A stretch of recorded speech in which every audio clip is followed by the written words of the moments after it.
This video features an audio reading of the short Lay of Sigurd, or a short poem about Sigurd, from the Poetic Edda, a collection of Old Norse poems. The so-called Elder Edda in which it is found was traditionally attributed to Saymundur the Learned, a 12th century Icelandic priest and scholar. The poem's original name is Sigurðarkviða hin skamma and revolves around Sigurd or Siegfried, a legendary hero of Germanic mythology who killed the dragon Fafnir and was later murdered. The translation read here is by Benjamin Thorpe. The Short Lay of Sigurd. It was of old that Sigurd, the young Volsung Giuki sought, after his conflict, received the pledge of friendship from the two brothers. Oaths exchanged, the bold of deed. A maid they offered him, and treasures many, Gudrun, Giuki's youthful daughter. Drank and conversed many days together, Sigurd the young and Giuki's sons, until they went to woo Brynhild, and with them Sigurd, the youthful Volsung, rode in company who knew the way. He would have possessed her, if her possess he might. Sigurd the Southern laid a naked sword, a glittering falchion, between them. Nor the damsel did he kiss, nor did the Hunnish king to his arm lift her. He the blooming maid to Giuki's son delivered. She to herself of body was of no sin conscious, nor at her death day of any crime that could be a stain or thought to be. Intervened therein the grisly fates. Alone she sat without, at eve of day, began aloud with herself to speak. Sigurd must be mine. I must die, or that blooming youth clasp in my arms. Of the words I have uttered I now repent. He is Gudrun's consort, and I am Gunnar's. The hateful Norns, long-suffering, have decreed us. Oftentimes she wandered, filled with evil thoughts, o'er ice and icebergs, every eve, when he and Gudrun had to their couch withdrawn, and Sigurd her in the coverings wrapped, the Hunnish king his wife caressed. Devoid I go of spouse and pleasure, I will beguile myself with vengeful thoughts. By those fits of fury she was impelled to murder. Thou, Gunnar, shalt wholly lose my land and myself also. Never shall I be happy, king, with thee. I will return thither from whence I came, to my near kindred, my relations.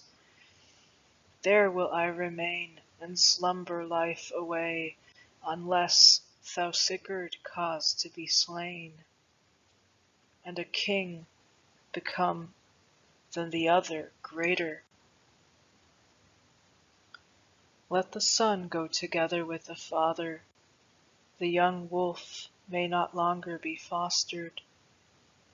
For whom will vengeance be the easier to appease if the son lives? Wroth was Gunnar, and with grief borne down. In his mind revolved sat the whole day. He knew not well, nor could devise, what were most desirable for him to do, or were most fitting to be done, when he should find himself of the Volsung bereft, and in Sigurd a great loss sustain. Much he thought, and also long, that it did not often happen that from their royal state women withdrew. Hogni he then to council summoned, in whom he placed the fullest trust. Of all to me, Brynhild, Budli's daughter, is the dearest. She is the chief of women. Rather will I my life lay down, than that fair one's treasures lose. Wilt thou the prince for his wealth circumvent? Good 'tis to command the oar of Rhine, and at ease over riches rule, and in tranquillity happiness enjoy. This alone Hogni for answer gave: It beseems us not so to do, by the sword to break sworn oaths sworn and plighted faith. We know not on earth men more fortunate, while we four over the people rule, and the Hun lives that warlike chief. Nor on earth a race more excellent, if we 5 sons long shall foster, and the good progeny can increase. I know full well whence the causes spring. Brynhild's importunity is overgreat. We will Guthorm our younger brother, and not overwise, for the deed prepare. He is free from sworn oaths and plighted faith. Easy it was to instigate the ferocious spirit. In the heart of Sigurd stood his sword. On vengeance bent, the warrior in his chamber hurled his brand after the fierce assassin. To Guthorm flew dart-like Graham's gleaming steel from the king's hand. Fell the murderer in 2 parts, arms and head flew far away, but his feet's part fell backwards on the place. Sunk in sleep was Gudrun in her bed, void of cares by Sigurd's side, but she awoke of joys bereft, when in the blood of Frey's friend she swam. So violently struck she her hands together, that the stout of heart rose in his bed. Weep not, Gudrun, so cruelly, my blooming bride. Thy brothers live. An heir I have, alas, too young. He cannot flee from the hostile house. Among themselves they recently have dark and evil counsels devised.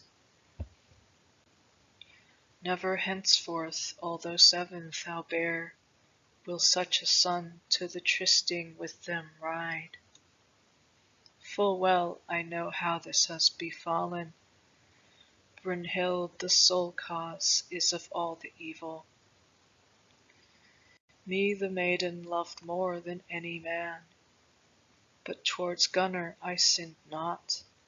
Affinity I held sacred, and sworn oaths. Thenceforward I was called his consort's friend. The woman gave forth sighs, and the king his life. So violently she struck her hands together, that the beakers on the wall responsive rang. and in the court the geese loudly screamed. Laughed then Brynhild, Budli's daughter, once only from her whole soul, when in her bed she listened to the loud lament of Giuki's daughter. Then said Gunnar, the hawk-bearing prince, laugh not thereat, thou barbarous woman, glad on thy couch, as if good awaited thee.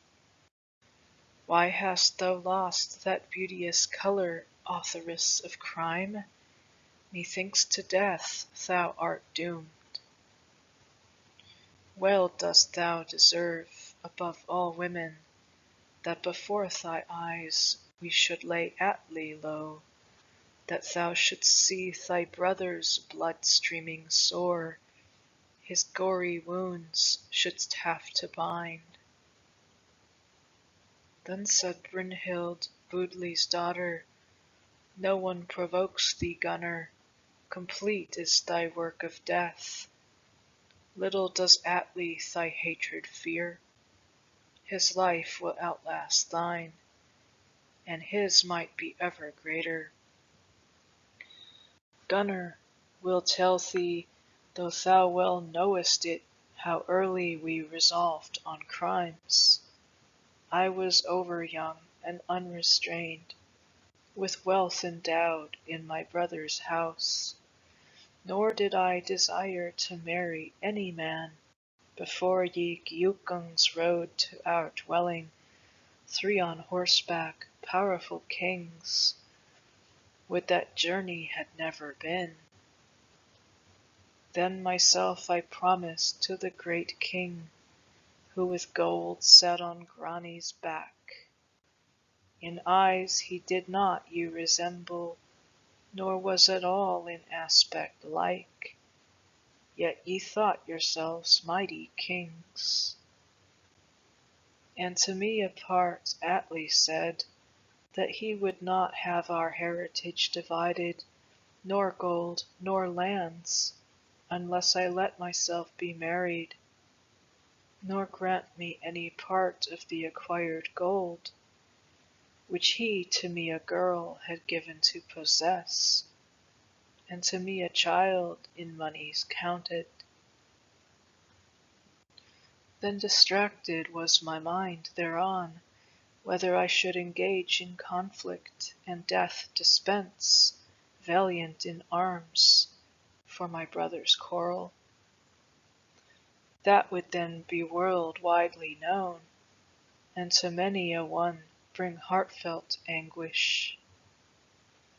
Our reconciliation we let follow. To me it had been more pleasing the treasures to accept, the red gold rings of Sigmund's son. Nor did I another's gold desire, him alone I loved, none other. Menskogel had not a changing mind.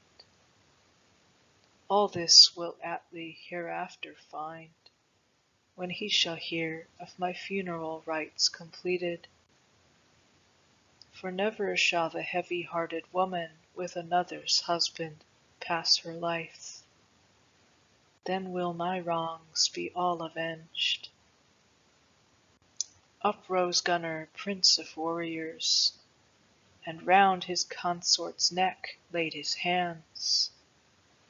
All drew nigh, yet each one singly through honest feeling to dissuade her. She from her neck those about her cast, she let no one stay her from her long journey. He then called Hogni to consultation. I will that all our folk to the hall be summoned, thine with mine, now 'tis most needful, to see if we can hinder my consort's fatal course, till from our speech a hindrance may come. Then let us leave necessity to rule. To him Hogni answer gave, let no one hinder her from the long journey, whence may she never born again return. Unblessed she came on her mother's lap, born in the world for ceaseless misery, for many a man's heartfelt sorrow. Downcast he from the meeting turned to where the lady treasures distributed. She was viewing all she owned, hungry female thralls and chamber women. She put on her golden corslet, no good meditated, ere herself she pierced with the sword's point. On the pillow she turned to the other side, and wounded with the glaive on her last counsel's thought. Now let come those who desire gold, and aught less precious to receive from me. To every one I give a gilded necklace, needlework, and coverlets, splendid weeds. All were silent, thought on what to do, and all together answer gave. Too many are there dead. We will yet live, still be hungry hall servants, and do what fitting is. At length, after reflection, the lady linen-clad, young in years, words in answer uttered. I desire that none, dead to entreaty, should by force, for our sake, lose their life. Yet o'er your bones will burn fewer ornaments, many as gold meal, when ye go hence me to seek. Gunner, sit down, I will tell to thee, that of life now hopeless is thy bright consort. Thy vessel will not always be afloat, though I shall have my life resigned. With Gudrun thou wilt be reconciled sooner than thou thinkest. That wise woman has by the king sad memorials after her consort's death. There is born a maid which her mother rears, brighter far than the clear day, than the sun's beam, will Svanhild be. Gudrun thou wilt give to an illustrious one, a warrior, the bane of many men. Not to her wish will she be married. Atli will come her to espouse, Budli's son, my brother. Much have I in memory how I was treated, when ye me so cruelly had deceived. Robbed I was of happiness, while my life lasted. Thou wilt desire Odrun to possess, but Atli will permit it not. In secret ye will each other meet. She will love thee, as I had done, if us a better fate had been allotted. Thee will Atli barbarously treat. In the narrow serpent den wilt thou be cast. It will too come to pass not long after, that Atli will his soul resign, his prosperity, and cease to live. For Gudrun in her vengeance him in his bed will slay, through bitterness of spirit, with the sword's sharp edge. More seemly would appear our sister Gudrun, had she in death her first consort followed, had but good counsel been to her given, or she a soul possessed resembling mine. Faintly I now speak, but for our sake she will not lose her life. She will be borne on towering billows to King Jonakr's paternal soil. Doubts will be in the resolves of Jonakr's sons.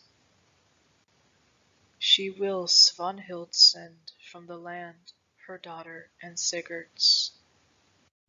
Her will destroy Biki's counsel, for Jormunrek for evil lives.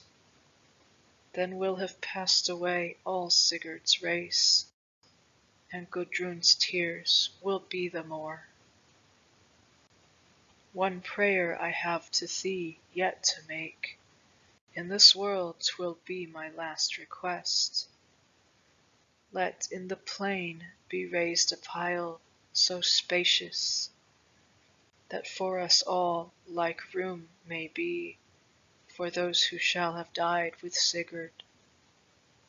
Bedeck the pile about with shields and hangings, a variegated corpse cloth, and multitude of slain.